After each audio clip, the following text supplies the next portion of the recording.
Welcome into the Big Hitters Only podcast special show. We got Julian, already a fan favorite from his first appearance.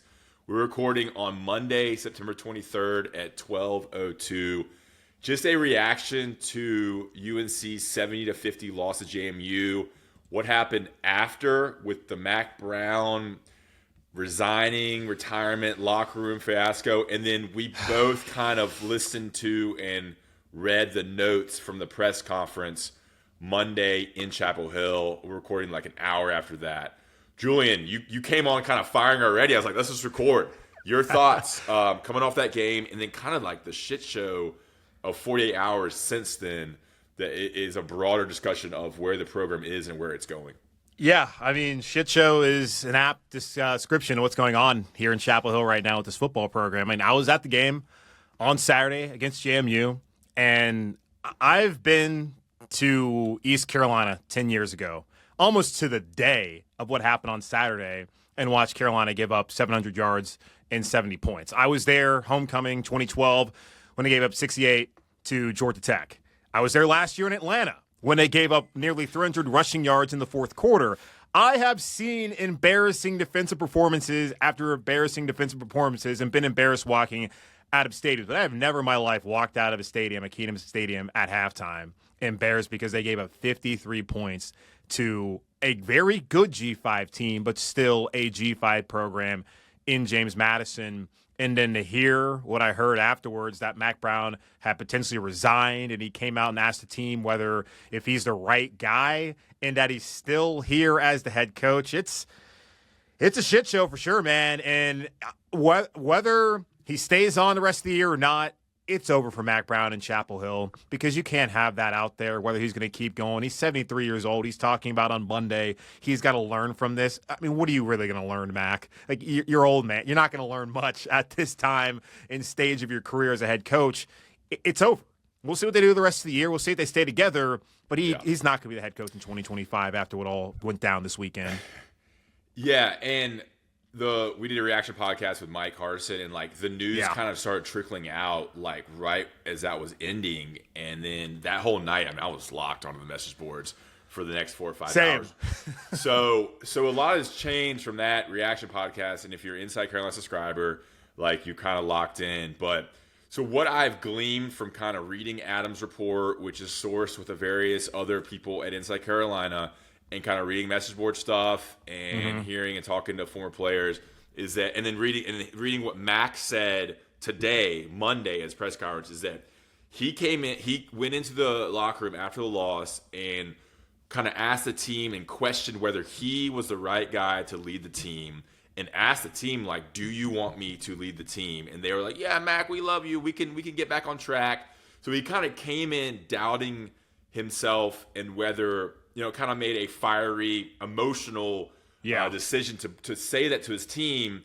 And that kind of got blown out of proportion. I think it obviously leaked out. And then a couple hours later, he sent out a text to everyone on staff and on the team that, hey, let's put that in the past and focus on Duke. So, I mean, I think that's basically what happened. He said, am I the person for the job? Do you want me to be the head coach? And even told Bubba that. And then they were like, yeah, we want you to stay on. So that's it. Is that what you kind of glean from the situation as well? No, I agree with you. That's kind of my assessment from, I mean, once IC put out the reporting, like the headline, and I know they make their own headlines. A lot of times you see headlines in the news business where people don't understand. Like, it's someone randomly in the country who's making a headline for like a paper in like Des Moines, Iowa. You get someone in New York making that headline. So that can always be misleading. And saying the program's in flux, like, it kind of is from a long-term standpoint. I don't know if it's in flux in terms of like right now heading into the Duke game and for the rest of the regular season for the Tar Heel program. And yeah, I think it was more Mack, who we've always known. And he said he takes these losses harder.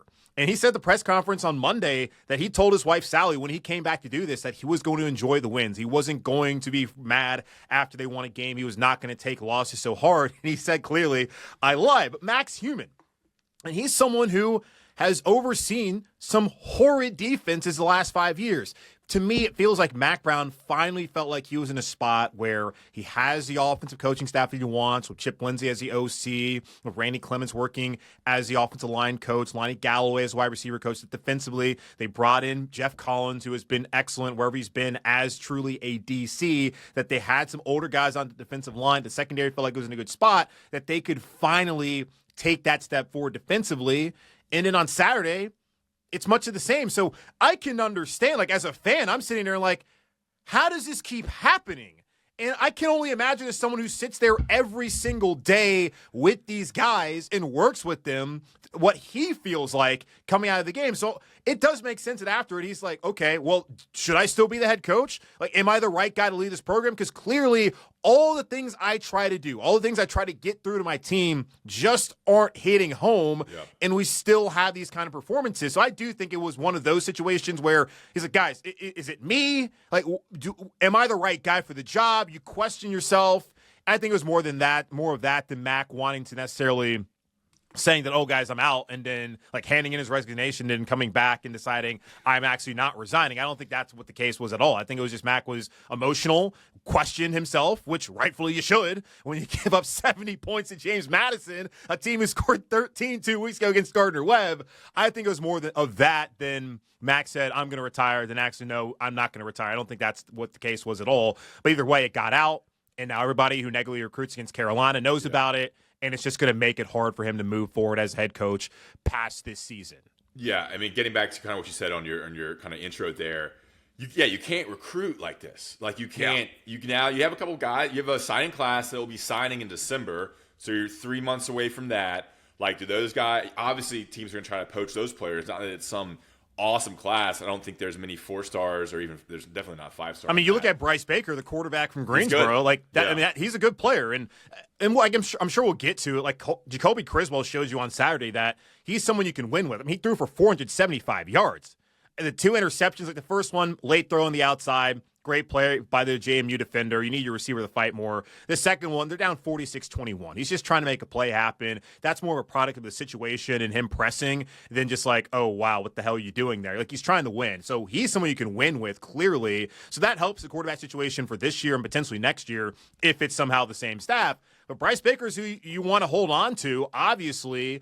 And the way quarterback recruiting works, most of these guys already have their spots at certain schools. So it'd be hard for Bryce Baker to find another home where he's going to be in a spot where he can come in and potentially early come in and be the starter. Because I know Florida doled out an offer late, but Billy Napier, he's not going to be the head coach in Gainesville much longer. It doesn't help recruiting moving forward. Because there's, I think, Zion Griffin-Haynes, who they got from the area locally a week ago. Yeah. He's a 4-star, and Georgia just gave him an offer last week.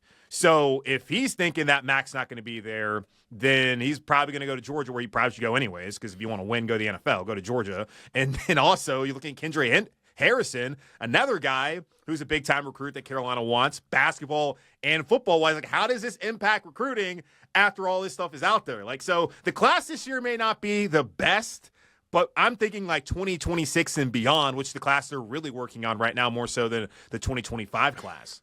Yeah. So the 2025 class is ranked number 51 overall. They only have 14 commitments. They may add a couple more. I have to get Don Callahan to talk about that. But yeah, like you said, Bryce Baker, the quarterback out of East Forsyth, is the key one there. But yeah, easily like a team like Georgia Tech or Virginia Tech could come in and kind of poach people they need to fill a spot in October, November, December. Like, it's easy to negatively recruit now. Because, I mean, it's so clear, like, it's done, and it's inevitable now. And that's what puts Bubba and Mack and the coaches in a tough spot. I mean, I guess you just kind of try to win out, but then, like, win does, get to 8 wins, 7 wins, wherever it can take you. But then at that point, it's like, all right, 8, like we talked about in the one of our first episodes back in late August. Like, what do you do now? Is it another year in Max? You're going to have to deal with the negative recruiting again. He's already tried to quit on his team. Like, he didn't show very good leadership. You either go in, just take full responsibility for the loss, say, look, this is on me. We were not prepared. I prepared y'all. Let's put it behind us. Let's burn the tape. Let's move on to Duke. But instead, it's this snip, snap, back and forth with his resigning or trying to resign. And There was rumors of him offering it to Bubba and Bubba turning it down. There's just so many rumors. And I think Adam Smith's article in IC was a little confusing because it's a confusing situation. Like, we don't know exactly what happened. Mack did clear it up, so make sure you go back and watch the press conference that just finished up. But a lot of it was true. Like, he did take responsibility, but he also did kind of wonder if he was the right guy for the job. And that's just a lack of leadership. It shows weakness, and that's going to be very easy to negatively recruit against. And UNC, like, they need all the help they can get in recruiting. You can't have it coming from all sides. So I just wonder, like, does it just blow over? Does it, we kind of push, like, well, tomorrow, Wednesday, Thursday, will we forget about this? Or is this something that kind of stays over the team for the next couple of weeks and then into the offseason? And then what happens then? It kind of depends on how they respond on Saturday against Duke. Like, we won't find out until 4 p.m. in Durham. So if they come out, and I don't think Duke's a good football team. That's an offensive line that is patchwork of a bunch of Ivy League and FCS transfers. Like, that's the offensive line the Panthers. I'm so used to talking about Carolina Panthers. That Tar Heels should be able to get after. Like, that's a team I think they are better than, especially with Jacoby Criswell at quarterback. And I know they have some injuries like Christian Hamilton, who started off really well on Saturday before fumbling the football. He's going to be out for a couple weeks with an upper body. I'm so sick of them doing the whole upper body thing. I cannot wait for the ACC to get with the times and be like the Big Ten and SEC and have real injury reports. But like, that's a team they should be able to beat. But we'll see how they respond, because if the coach is asking the players, do you guys still want me to be your coach? Maybe the guys aren't going to be bought in. Like, you're right. It shows a lack of leadership, and that's really the most alarming thing, that your leader of the program is going out there and doing things like that. So I don't know. You would like to see it be able to blow over, but I think you're being naive in that. And the disappointing thing is, I'm someone who still believed that Mack Brown could be good for Carolina in the interim. We all understand this is not going to be a long-term thing. And when you look at his tenure as a whole, he came in and did what I think a lot of people were, at least what he was asked to do, was come back, fix relationships with high school recruiting in the state of North Carolina, as Larry Fedora was clearly trying to leave Chapel Hill, hoping he was going to have a good season in 2016 and bail. It didn't work out to the point where he get another head coaching job, potentially like in the SEC, and he stopped recruiting. Mack has come in and he's fixed those relationships at high schools within the state. Like, they've had some fun times with Sam Howell and Drake May, just the defense they've never been able to get right. My hope was that with him feeling like the staff was in the right place, and while recruiting, it says the 51 class, but they only have 14 guys, and it's really more about how many guys you have in your class. And if you look at just the average, it's a top 25 class based on average. So the recruiting, it's not like he's recruiting top 15 classes anymore. Like, that's likely not going to happen again, because the shine in Carolina is off of them, famously said after they lost to Virginia Tech back in 2021 by Mack Brown. But I still felt like if you get Bryce Baker coming in here, who is an Elite 11 quarterback, where On 3 actually has him as a top 100 player in the country, if you're able to get Kendra Harrison, who I think there was a good shot before, and maybe still, because he wants to be a basketball player, that he could come to Carolina, and there's some players in that 26 class that maybe Carolina had a chance at. They already have their quarterback, that maybe there could be a second or a third chance, rather, with a top-tier quarterback for Mack Brown. But at this point in time, just a lack of leadership that he's shown over the course of the last 72 hours, just the debacle on Saturday on the field, it's hard for me to see a path forward for the university as him as the head coach. But whose decision is it? Is it Bubba Cunningham's? Because it wasn't his decision to hire Mack Brown. It's the boosters, likely, who see Mack as their golfing buddy, and is part of the problem here in Carolina in the first place when it comes to trying to find a head coach who can actually do something and wake up the supposed sleeping giant. It's all a mess, Ross. Yeah, but the one thing these boosters want is they want to win. Like, they want to win, do too. they? Like, those guys aren't getting any younger. Like, they want to win, have some games that matter. It's not like those guys are getting younger. Like, so at some point, those guys have to make a decision. The boosters have to make a decision. It's like, all right, do we kind of move Mack on to a different admin role with his team? Back to kind of Mack's approach after the game, I just wish he'd taken a deep breath and been like, all right, this sucked. And then just the back and forth with resigning is such a weak move. And then they got out. And a quote from his locker room thing was like, locker rooms used to be sacred. Stuff like that would never get out. He was having an emotional moment with his team, which is fair. And it shouldn't get out, but it did, which maybe gives you more insight into kind of how someone wanted to get out, right? Players either wanted to get out, parents wanted to get out, assistant coaches wanted to get out, or admin people who maybe do want Mack gone or do have some ulterior motive to release this to the media. So who knows what happened there? But yeah, let's think about his team a little bit. I mean, you mentioned Jacoby Criswell. Mack was raving about him in the press conference. I mean, he was throwing balls down the field. He was making some plays. I think it was okay. I still think UNC lacks a downfield receiver, a playmaker, anybody that can kind of be an outlet valve for him. Yeah. The defense is clearly missing Rucker, I feel, as well. And then I just think they were so underprepared for JMU and got punched in the mouth. And that's embarrassing. Like, they got outcoached, and then couldn't make adjustments when they needed to, and couldn't get everybody on the same page when it happened. Is there like 2 or 3 takeaways from the games, football-wise, that you want to talk about? Having been there? I mean, you look defensively. Obviously, they got whipped on the line of scrimmage. Just there was no push at all. I mean, they were confused by all the shifts and motions that James Madison put out there with the eye candy, and they weren't able to dictate. And that's what they've been doing the first 3 weeks of the season at Minnesota, against Charlotte, and against Central. Like, this defense has dictated to the offense, which is one of the things I liked about bringing in Jeff Collins. He was not going to sit back there and let the offense do things, take underneath like Gene Chizik did the last couple of seasons. And you bring up Kamen Rucker being out. It was the first play of the game, and I had seen that they had planned on starting Jabron Harvey over Tyler Thompson at that outside position. I forget what they call it in this defense, and didn't keep contained. And right there, you see Alonzo Barnett run down for 40 yards, and that sets up a field goal by James Madison. So they need Kamen Rucker back. I know Mack already announced that he's not going to be out there against Duke on Saturday. Like, at the very least, they got to find a way to get him back against Georgia Tech, a team that is probably going to come to Chapel Hill and drag this team up and down the field all day long in a couple of Saturdays. Offensively, I disagree about the downfield threat. Like, the ball to Hamilton, Criswell got lit up.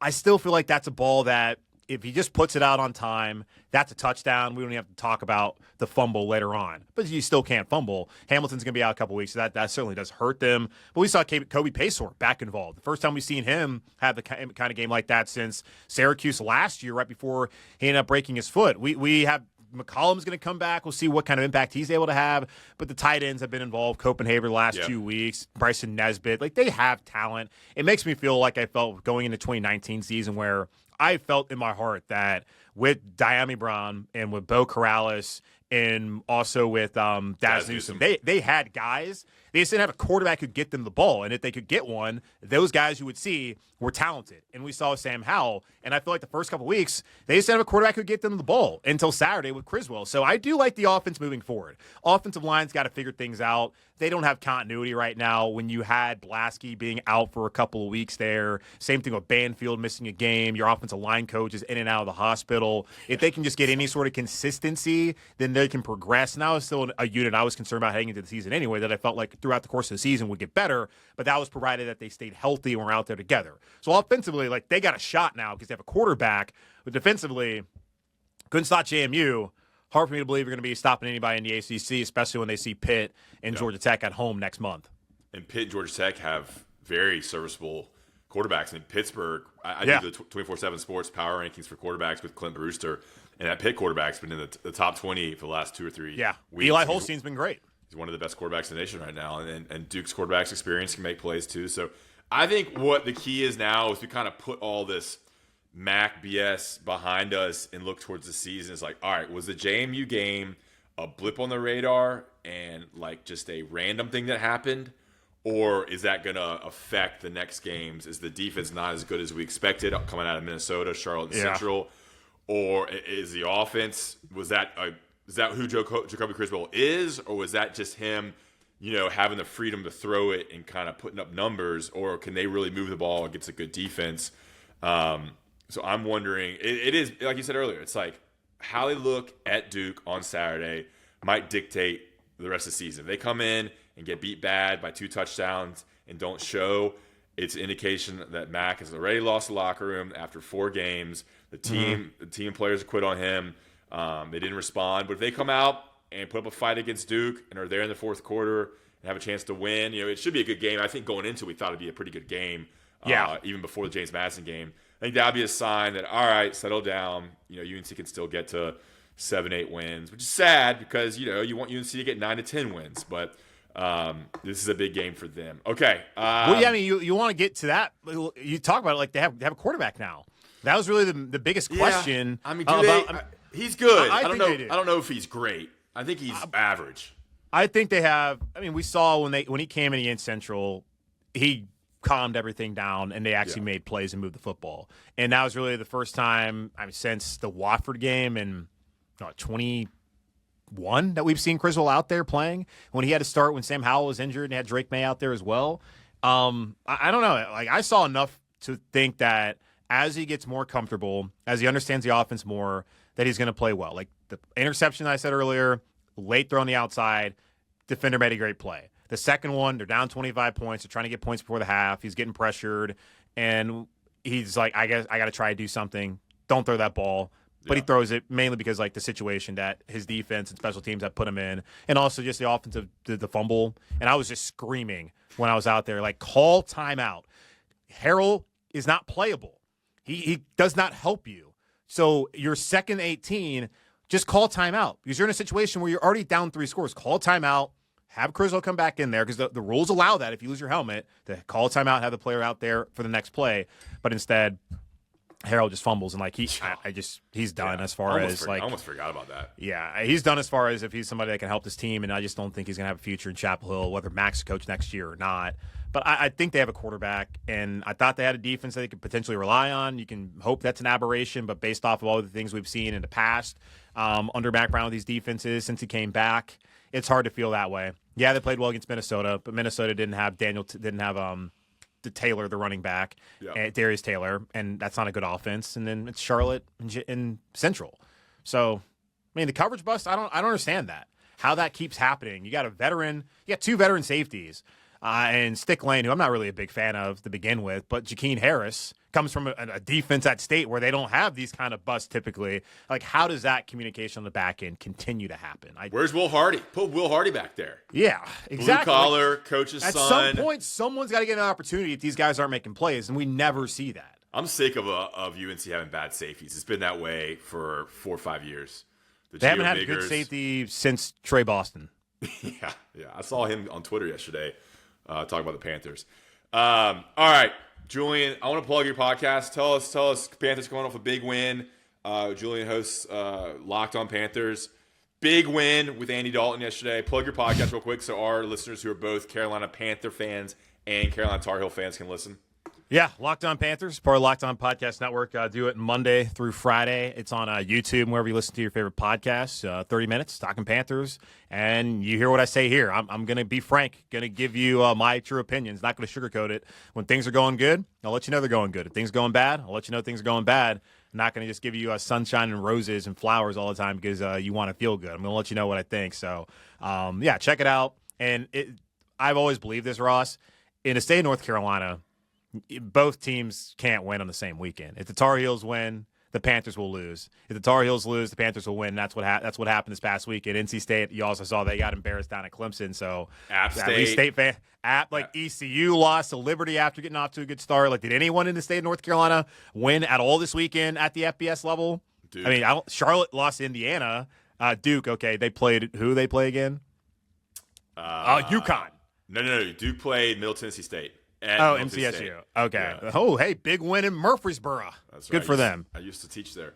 Okay, well, real quickly though, Bryce Young. Did you know it was crazy how good Dalton looked. Yeah. And I mean, I talk with friends all the time, like how bad that move was to trade for Bryce Young, or to trade forget that pick to get Bryce Young. Like, it's put the franchise back 3 or 4 years. Like, what's the move now with Bryce Young? Just one take. Like, what do you do now? Is it just Andy Dalton's team and you try to trade Bryce Young, or do you still try to develop Bryce Young?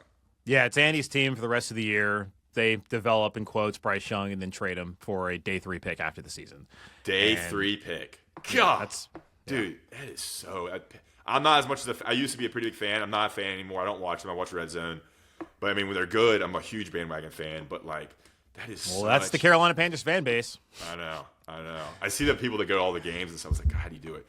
That is just such a awful, awful trade. And you have to go back to the fact that, like, you can't draft a 5'10" quarterback. Like you have to be 6'1" or above. Like you have to have some physical traits because who's been the most successful? Who's been successful that's under 5'10"? Russell Wilson? Is that it? Russell, Drew Brees, Kyler Murray's having success. Yeah. I don't sit here and say like we saw the jump passes a couple weeks ago in that game against the Chargers. That just speaks to his height. I think the problem is the Panthers just didn't put him in a position to succeed. But then Andy Dalton is succeeding. You talking about in terms of development? Yeah, I'm talking about more like last year. And I understand Dalton played well against Seattle last year. I don't know. Maybe Bryce doesn't have it. But it's a young quarterback, and Dalton's been in the league for like 14 years now. So, yeah, I would expect a 13-year veteran last year to play better than a rookie who would have been playing his third game. And I would still expect Bryce to play better than he did the first 2 weeks. But a 14-year veteran should still probably be better than a second-year player who went through just hell last season. It's unfortunate, but that's where they're at. You got to move on, man. Cut their losses. Maybe Dalton can be the guy next year, but they need to just focus on building a roster instead of chasing and cutting corners, try to get a quarterback, because that's what's led them to right here in the situation they're in right now. Yeah, it's almost like could have kept Sam Darnold or Baker Mayfield. Any of these guys are better than let's not pretend like Sam Darnold was any good in Carolina. Let's also not pretend like Baker Mayfield was any good. So, like, I let's not do that. I mean, Baker, they waited too late to trade for Baker, and then like he gets hurt after like 5 games and they fire Matt Rule. Like that's the problem. He didn't get a playbook until the week before training camp. Yeah. And then they had a quarterback competition. So yeah, obviously he's not going to look good when the season starts out. And then Darnold, like what they should have done once they traded for Sam Darnold, which I hated, was they should have just truly committed to him being the quarterback for 2 years. And had they done that, maybe things work out. But also didn't have a good offensive line until that final stretch there in 2022. It's all just been a complete. I mean, speaking of shit shows, like that's been the Carolina Panthers organization. Things are good right now on a Monday after that win, but they got a lot of areas they got to fix if they're actually going to be contenders long term here. Yeah. All right. Cool. Julian, appreciate your time. Rate, review, subscribe to Big Hitters Only. Listen to Julian on Locked On Panthers. And if you're a sponsor, we need sponsors now. We're getting the message out there. We need people to come on. We got Roback. Maybe we'll bring on Roback. Yeah. We both have Roback hoodies on. I mean, they're UVA guys, so maybe not. That's right. We use Mike's connections up there with the NBA program. And we want to shout out Connor and Siobhan and Garrett for helping produce and do the cover art for this podcast. Big Hitters Only. Julian, appreciate your time. Have a great rest of the week. We'll talk to you guys later.